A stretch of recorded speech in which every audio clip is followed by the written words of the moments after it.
eu gostaria de pedir para o Marcos Quintanilha.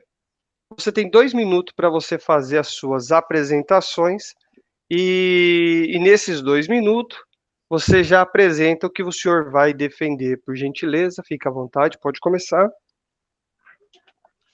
Graça e paz a todos. Eu sou o pastor Marcos Quintanilha, eu sou professor de teologia há mais de 15 anos. Eu leciono em vários seminários e nós estamos aqui, juntamente com o pastor Kleber Guedes, discorrendo sobre a trindade de Deus, a triunidade de Deus. Eu defendo que a triunidade de Deus ela não é bem fundamentada no Antigo Testamento, ela só vai se revelar de forma mais abundante no Novo Testamento, enquanto que o pastor Kleber ele tem uma outra visão, parece que ele é unicista, né? Ou um tipo de unicismo, mas eu defendo, então, que existem 3 pessoas que a Bíblia atribui divindade e, apesar de serem 3 pessoas, é um só Deus na substância. Essa é a fé que eu vou defender. Amém?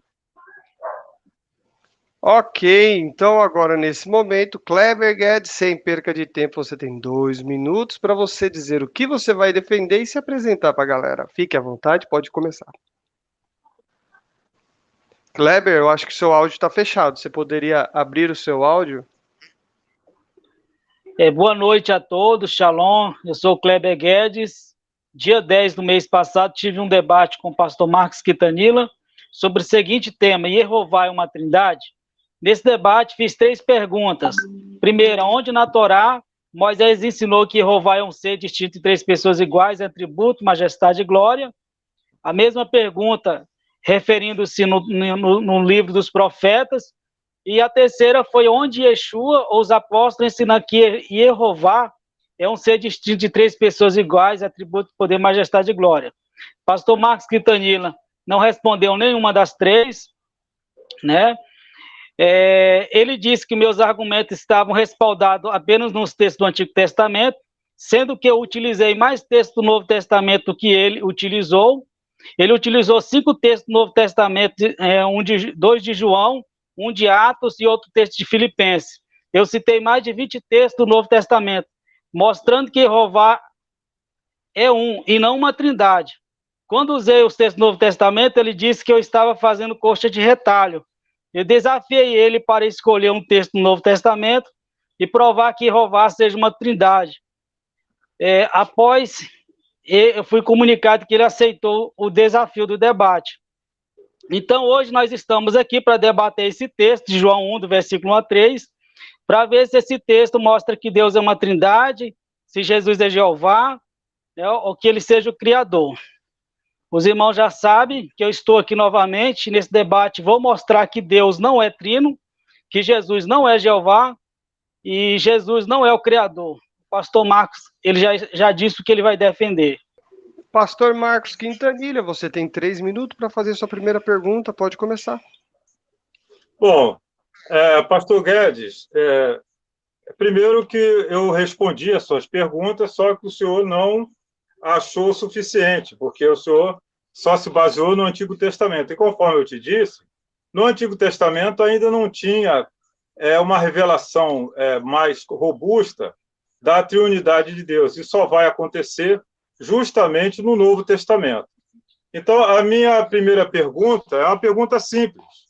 O Evangelho de João, ele fala que no princípio era o Verbo estava com Deus e o Verbo era Deus.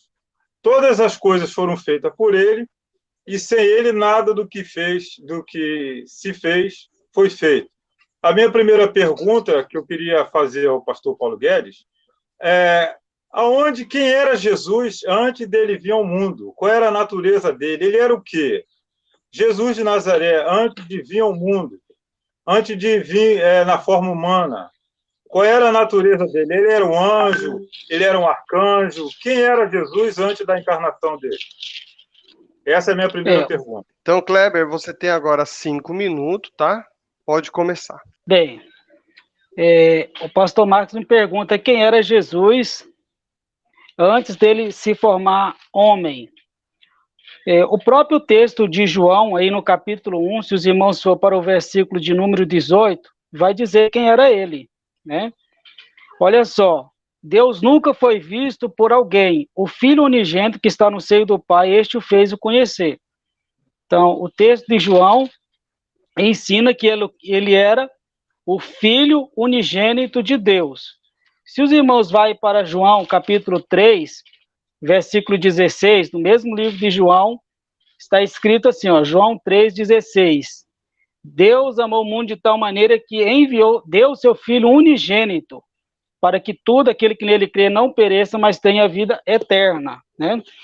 O versículo 17 de João diz, porque Deus enviou o seu Filho ao mundo, Deus enviou o seu Filho ao mundo. Então, quem era Jesus de acordo com esses textos aqui? Jesus nada mais era do que o Filho de Deus, o Filho de Deus. Eu quero compartilhar com vocês também essa ideia, né, que Jesus era Filho de Deus, com o texto do livro de Provérbios, mas está claro aí já nesses textos que eu acabei de ler para os senhores, que diz que Deus enviou o seu Filho. Não diz que ele passou a ser filho quando ele veio ao mundo. O texto diz que Deus enviou o seu Filho. Provérbios 30, versículo 4 diz, quem subiu ao céu ou desceu? Quem encerrou aos ventos seus punhos? Quem amarrou as águas na sua roupa? Quem estabeleceu todas as extremidades da terra? Qual é o seu nome? E qual é o nome do seu filho? Veja que as escrituras estão dizendo que ele era filho de Deus, gerado por Deus antes de todas as coisas. É isso que ele era, filho de Deus. Ele era filho antes de vir ao mundo, pois Deus enviou o seu filho. Ele continuou sendo filho após se fazer homem, e ele retorna para o céu como filho de Deus. Embora ele receba esse título de Elohim, esse título de Deus, né? Porém, o título Deus não tem nenhum léxico que fala que Deus significa natureza. A palavra Deus significa poder, autoridade, força, e não natureza. Agora, se o pastor Marcos Quintanilha tiver um léxico que fala que a palavra Deus significa natureza, né, eu vou estar aprendendo hoje com ele. Porém, ele era a imagem de Deus, ou é a imagem de Deus, o primeiro filho de Deus. No livro de Colossenses, capítulo 1, versículo 15, diz que ele é a imagem de Deus, o primogênito de Deus, o primeiro filho de Deus, que primeiro no sentido de ser gerado antes, né, de ser criado. Essa é a minha resposta. E concluo dizendo, não, vou deixar para falar essa outra questão aqui depois. Então, Marcos Quintanilha, sem perca de tempo, você tem 5 minutos para a sua réplica. Fique à vontade, pode começar. Primeiro que o pastor Paulo Guedes, Kleber Guedes, ele não respondeu a pergunta que eu fiz. Eu não perguntei qual era a função que ele exercia, eu perguntei qual era a natureza dele. Se ele era um anjo, se ele era um querubim, se ele era um ser humano, qual era a natureza dele. E o próprio texto, eu não preciso de muita coisa, o próprio texto de João, que é o tema que a gente está debatendo, ele diz aqui no verso 1 que no princípio ele era, no princípio era o verbo estava com Deus e o verbo era Deus. Então o próprio texto de João coloca o verbo no início de tudo e diz que ele era Deus. Então a natureza do verbo é divina, ele era Deus no princípio e estava com o Pai no princípio. Ele diz aqui, verso 2, ele estava com Deus no princípio, todas as coisas foram feitas por ele, e sem ele nada do que existe foi feito. Então, ele, além de ser Deus, além de no início ser Deus, estava com Deus, ele também é criador, ele cria, né? ele é o Deus Todo-Poderoso. Colossenses 2:9, ele vai dizer que nele, em Jesus, habita corporalmente toda a plenitude da divindade. Quer dizer, Jesus, na sua natureza, ele tem todos os atributos divinos. Ele não é inferior, ele não é superior, ele está na mesma posição de autoridade. Isso é provado por vários textos. O pastor Kleber, ele não consegue ficar sem dar aquelas puxadinhas lá no Antigo Testamento, onde não existia ainda uma visão clara da divindade de Jesus, não existia ainda uma formação de uma doutrina trinitariana. Essa doutrina, ela só é de forma apresentável mais a partir do Novo Testamento.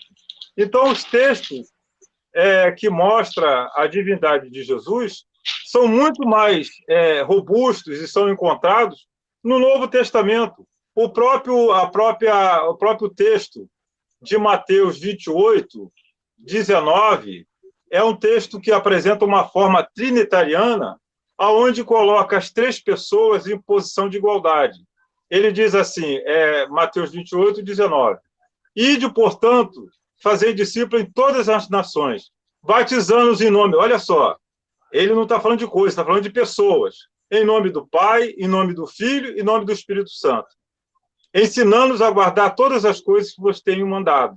Eis que estou convosco todos os dias, até a consumação do século. Então, fica evidente que essas três pessoas vão aparecer em diversos livros do Novo Testamento, elas têm atributos divinos, elas são da mesma substância do Pai, e, portanto, há um Deus só em substância, mas com relação à pessoa, são três pessoas divinas. Você tem 3 minutos para você perguntar, fica à vontade. Pastor Marcos Quintanilla, o dogma da Trindade diz: o Pai é criador, o Filho é criador e que o Espírito Santo é criador. Ô Marcos, eu acho que você vai ter que fechar o seu áudio aí, eu vou zerar aqui o tempo. Não, estou ouvindo, pode continuar. Porque senão vai dar retorno, né? Foi isso que aconteceu agora. Ô Kleber, por gentileza, faça novamente a sua pergunta, eu vou zerar aqui o tempo, tá? Fique à vontade, pode começar. Pastor Marcos, o dogma da Trindade diz: o Pai é criador, o Filho é criador e que o Espírito Santo é criador.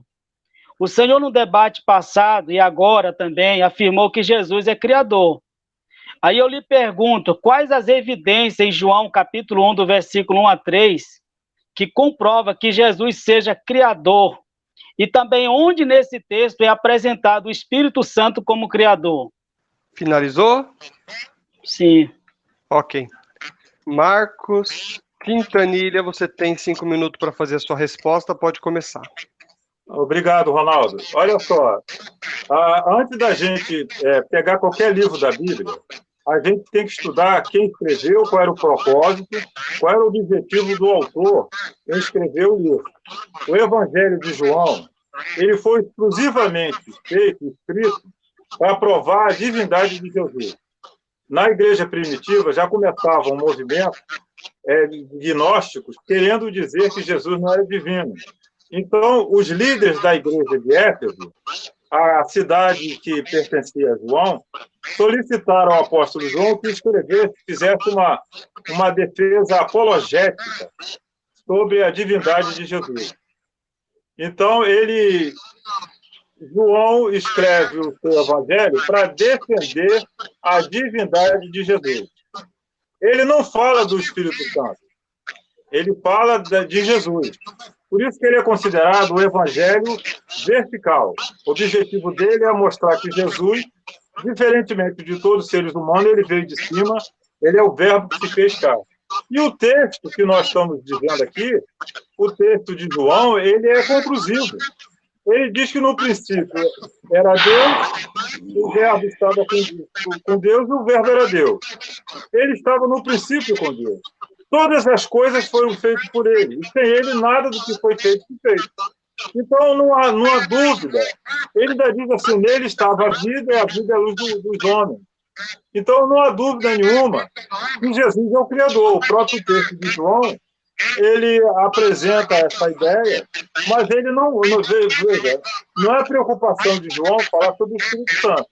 Ele vai, en passant, ele vai fazer alguns comentários, como em João 14, em alguns trechos ele comenta, mas você vai ter outros livros, por exemplo, Atos dos Apóstolos, que vai falar da divindade do Espírito Santo. Mas no livro de João, o objetivo do autor é falar da divindade de Jesus. E o texto que fala da criação é o versículo 3, que diz que todas as coisas foram feitas por Jesus e sem ele nada do que existe foi feito. Aí você faça a sua réplica, tá certo? Você tem 5 minutos, o relógio está aí. Vou pôr agora na tela a sua imagem. Segura um pouquinho, que eu coloquei a minha imagem aí. Agora eu vou voltar com a imagem que você pediu. Está aí na tela. Você tem 5 minutos para fazer a sua réplica. Fica à vontade, pode começar. Eu perguntei para o pastor Marcos, né, onde em João 1, do versículo 1 a 3, comprovava que Jesus é o Criador e que o Espírito Santo é apresentado como Criador. Veja só, primeiramente, em nenhuma passagem, inclusive em João, não é ensinado que o Espírito Santo é Criador dos céus e da terra. Também Jesus não é apresentado como Criador dos céus e da terra. O que o texto de João mostra é que o Verbo é o intermediário, o meio pelo qual foi criado todas as coisas. O pastor Marcos, ele utiliza uma versão adulterada. Existe a preposição diar, aí, está vendo aí, ó? A preposição diar, que significa por intermédio dele, ou por meio dele, ou por através dele. Por isso, algumas versões bíblicas traduzem o texto dizendo que todas as coisas foram criadas por intermédio dele. E não que Jesus criou todas as coisas. Isso também está em concordância, né, com Atos capítulo 17, versículo 24 a 31, que diz que o Deus que fez o mundo nos julgará por intermédio do homem que ele ressuscitou dentre os mortos. Quem é esse Deus que fez o mundo? O que estava com o Verbo, que é o Deus de Jesus. Em Colossenses 1,15 diz que Jesus é o primogênito da criação, o primeiro a ser criado, e que todas as coisas foram criadas por intermédio dele. Novamente aparece a preposição diar, que é através de, por meio de. Hebreus capítulo 1, versículo 4 diz que Deus criou o mundo por intermédio dele e constituiu a ele como herdeiro de todas as coisas e entregou o governo deste mundo que foi criado para ele. Então, o eterno Deus criou o mundo, criou todas as coisas através de Jesus, por meio de Jesus. Não é o que o pastor Marcos falou, que João disse que o Verbo criou todas as coisas, que Jesus criou todas as coisas. Isso aí é uma versão adulterada, não condiz com o que diz o texto grego. O texto grego, como eu estou mostrando para vocês aí, ó, traz essa preposição diar, que indica que foi por intermédio. O Verbo é o intermédio, Jesus é o meio pelo qual Deus fez o mundo, né? Então, Deus fez o mundo através de Jesus. Hebreus 1,4 diz que Deus criou o mundo por intermédio de Jesus e constituiu a Jesus como herdeiro de todas as coisas. Compreende? Então, esse negócio de dizer que Jesus é o criador dos céus e da terra, primeiro, que isso vai contra o que diz a doutrina da Trindade, entendeu? Por quê? A doutrina da Trindade, por que vai contra a doutrina da Trindade? Porque o pastor Marcos está dizendo que não foi o Pai que criou todas as coisas, ele está dizendo que foi o Verbo que criou. Compreende? Vocês que são trinitarianos, vocês lembram do credo da Trindade, que diz: creio em Deus Pai, Criador dos céus e da terra. Creio em Jesus Cristo, o seu Filho. Você pega todos os credos, ou quase todos os credos, e vai dizer que o Criador dos céus e da terra é o Pai. Creio em Deus Pai, o Todo-Poderoso, Criador dos céus e da terra. Creio em seu Filho Jesus Cristo. Então, tanto a Bíblia como os credos que a tradição trinitária segue, diz que quem criou, o Criador é o Pai. Não é o que o pastor Marcos está falando. A ideia que vai dizer que o Pai, o Filho e o Espírito Santo é Criador foi quando foi criado o dogma da Trindade. Isso só foi colocado aí, entendeu? Mas de forma antecipada era ensinado que quem é o Criador é o Pai. Veja que existe uma confusão aí dentro da tradição.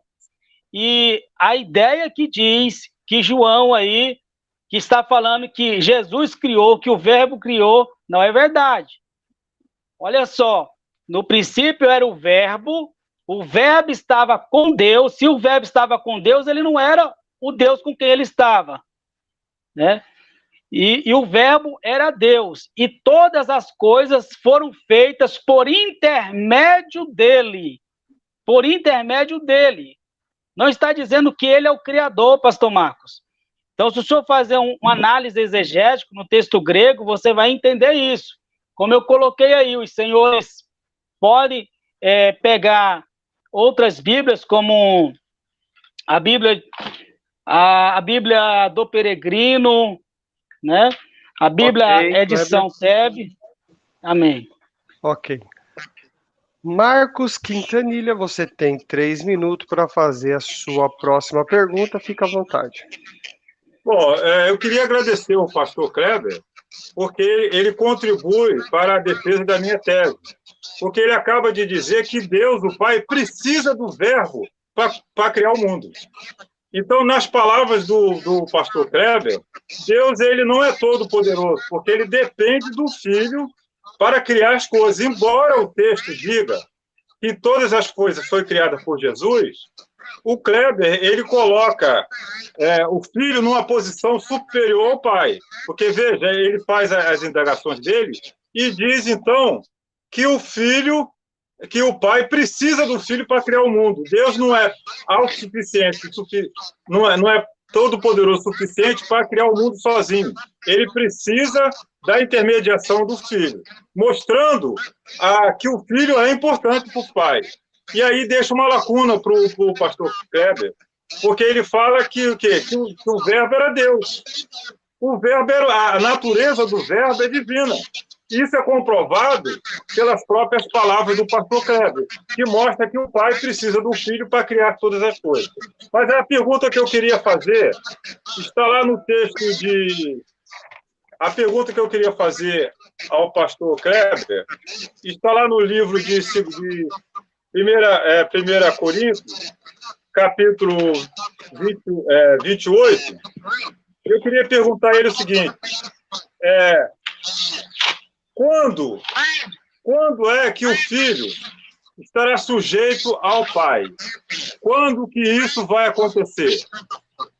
Ou melhor, facilitando a pergunta,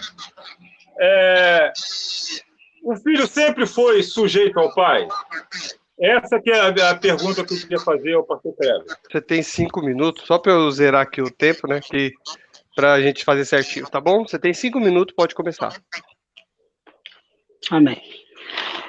Então, primeiramente, respondendo direto já a pergunta do pastor Marcos, o Filho sempre foi sujeito ao Pai. Né? Não existe um texto na Bíblia que mostre a ideia que houve algum tempo que o Filho não era sujeito ao seu Pai. Eu vou ler o texto aqui, 1 Coríntios, capítulo 15, diz assim... porque convém que reine até que haja posto todos os inimigos debaixo de seus pés. Ora, o último inimigo há de ser aniquilado é a morte, porque todas as coisas sujeitou debaixo de seus pés. Mas quando diz que todas as coisas estão sujeitas, é claro que aquele que executa, que sujeitou todas as coisas. Que se exclui aquele que sujeitou todas as coisas. E quando todas as coisas estiverem sujeitas, então também o mesmo Filho se sujeitará aquele que todas as coisas lhe sujeitou, para que Deus seja tudo em todos, né? Então, veja só, quando você abre o texto de João, capítulo de número 3, nos últimos versículos, o próprio Jesus disse que o Pai entregou todas as coisas em suas mãos, entendeu? No Evangelho de Mateus, capítulo 18, capítulo 28, versículo 18, que é o texto que o pastor Marcos leu, Jesus disse, é-me dado toda a autoridade nos céus e na terra, né? Na oração que Jesus faz em João capítulo 17, Jesus ele diz assim, ele pede ao Pai que o Pai coloque ele novamente ao seu lado para que ele tenha a glória com o Pai junto, a glória junto com o Pai, glória essa que ele tinha antes que o mundo foi criado, né? Então, os evangelhos sempre vai mostrar que o filho é sujeito ao pai. O próprio texto que o pastor Marcos acabou de ler aqui, ensina que o filho é sujeito ao pai. Agora, o filho, ele tem autoridade sobre os anjos, o filho, ele tem autoridade sobre os homens, ele tem autoridade sobre o universo. Por quê? Porque é como lemos lá em Hebreus, capítulo 1, que diz que o pai constituiu ele herdeiro de todas as coisas, e governante de todas as coisas, entendeu? Aí quando diz também, o mesmo filho lhe sujeitará aquele que estão todas as coisas. Isso aqui não quer dizer que quando o filho entregar a sua missão, o trabalho que o pai confiou nas suas mãos, que o filho não será mais sujeito ao pai. Aí o pastor Marcos pode dizer assim, não, mas chegar lá no céu, quando Jesus terminar o seu ministério, ele não vai ser mais sujeito, né? Ou hoje ele não é mais sujeito ao Pai. Apocalipse, capítulo 3, versículo de número 14, Jesus já lá no céu, glorificado, ele chama Deus de seu Pai. A quem vencer, eu farei coluna no templo do meu Deus, e dele nunca mais... e ele nunca sairá, e escreverei sobre ele o nome do meu Deus, e o nome da cidade do meu Deus, e a nova Jerusalém que desce do céu do meu Deus, também o meu novo nome. Quer dizer, Jesus na cruz, ele diz, Deus meu, por que me desamparaste? Você vai também para Jesus ressuscitado. Jesus ressuscitou, ele disse, ainda não subi para o meu Pai, que é vosso Pai, para meu Deus, que é vosso Deus. Nós lemos uma profecia aqui em Apocalipse que fala da consumação de todas as coisas, onde o Senhor Jesus estará galardoando o povo dele, e aqui ele está dizendo que ele tem um Deus sobre ele. Então, quem estuda tanto o Taná como o Novo Testamento, fica evidente e claro que toda a autoridade e poder que o Filho de Deus tem, ele tem porque Deus deu para ele. O Pai deu para ele. Ele não tem autoridade própria, ele não tem o poder próprio. E eu desafio o pastor Marcos a apresentar um texto na Bíblia onde mostra que Jesus tem um poder próprio, uma autoridade própria. Não existe. Todos os textos mostram que a autoridade que Jesus tem, ele tem da parte do Pai. 1 Coríntios capítulo 11 diz que Deus é a cabeça de Cristo. Deus é a cabeça de Cristo. Ok. O pastor Marcos Quintanilha, o Senhor, a gente só tem condições de identificar, né, quando a pessoa tenta utilizar a sua pergunta de uma forma de tréplica, né? Só depois, porque a gente nunca sabe o que vai ser dito, né? O senhor fez um comentário, o senhor iniciou a sua pergunta fazendo um comentário sobre a resposta que foi dada anterior. A réplica, desculpa. Então, classificou como tréplica, tá certo? Então, eu gostaria de pedir que o momento certo para que você fazer comentários sobre a pergunta, sobre qualquer parte do debate, é na sua réplica, que é um momento livre para você falar, tá certo? Então, no final da sua fala, eu vou dar 2 minutos para o Kleber, para ele fazer também uma tréplica, e, por favor, não volte a fazer tréplica na pergunta, ok? Pode começar com a sua réplica. Bom, pastor Kleber, o senhor não leu o texto. O senhor atropelou o texto e não prestou atenção no texto que eu falei. Eu lhe perguntei se o filho sempre foi sujeito ao pai. O texto de Coríntios, capítulo 15, verso 28, ele responde essa pergunta. Eu fiz uma pergunta que qualquer leitor, por mais simples que seja, ele consegue ver a resposta dentro do texto. Olha só o texto 28, ele começa ele diz assim, quando, porém, tudo lhe estiver sujeito, então o próprio Filho se sujeitará àquele que todas as coisas lhe sujeitou. Então, isso mostra que o Filho nem sempre foi sujeito ao Pai, não. Existe um advérbio de tempo. Quando, porém, tudo estiver sujeito. Entendeu? Então, enquanto isso não acontecer, o filho não está sujeito ao pai. É o que o texto está dizendo. A gente não pode atropelar o texto e não observar o que o texto está dizendo. Ele inicia no verso 27 dizendo, porque ele tudo sujeitou debaixo dos seus pés. Ora, quando se diz que tudo sujeitou, fica claro que isso não inclui o próprio Deus, que tudo submeteu a Cristo. Mas no versículo 28 ele diz quando que isso vai acontecer, ou quando que isso acontece. Quando, porém, tudo lhe estiver sujeito, quer dizer, quando tudo estiver sujeito aos pés do Filho, então, somente então, o próprio Filho se sujeitará àquele que todas as coisas sujeitou. Então, o texto ele deixa claro e põe por terra essa pseudo-ideia de que Jesus sempre foi sujeito ao Pai. A menos que o pastor Kleber desqualifique esse texto, o texto deixa claro que essa ideia do pastor Kleber é uma ideia falaciosa. Agora, eu queria apresentar uma ideia aqui, que eu já falei semana passada, para a gente entender Jesus Cristo de Nazaré enquanto homem, a gente precisa entender Filipenses 2. Filipenses 2, a partir do verso 6, diz assim, que, sendo em forma de Deus, falando de Jesus, Jesus é Deus, não teve por usurpação ser igual a Deus, mas a si mesmo se esvaziou, tomando a forma de servo, fazendo-se semelhante ao homem. Então, Jesus, o verbo, quando veio ao mundo, ele tomou a forma de homem, e na forma de homem, ele é inferior ao Pai, porque ele assumiu a natureza humana. Achando-se na forma de homem, ele humilhou-se a si mesmo, sendo obediente até a morte de cruz. Então, se você quer entender Jesus de Nazaré, você precisa entender esse versículo.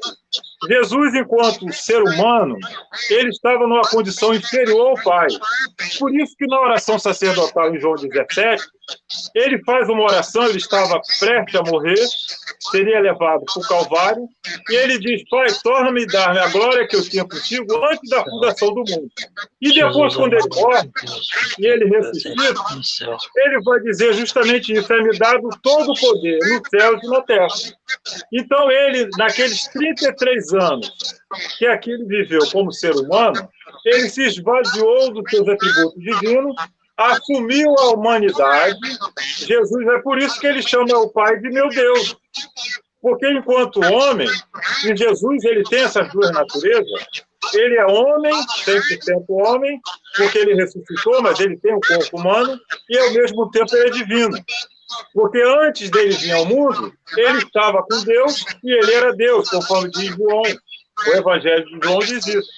Então, Jesus, enquanto homem, ele é inferior ao Pai e ele precisa do Pai, porque tudo que ele fez aqui, ele fez sob a orientação do Pai. Né? E por isso Deus exaltou, deu a ele o nome que está sobre todo nome. Interessante o versículo 9, porque o pastor Kleber, ele comete um erro básico que qualquer estudante de teologia sabe. O tetragrama sagrado não tem tradução. Ninguém pode pegar as 4 letras do tetragrama sagrado e atribuir um vocábulo e querer ler aquilo ali. Não tem como você dizer que é Yahvé, Javé ou Jeová.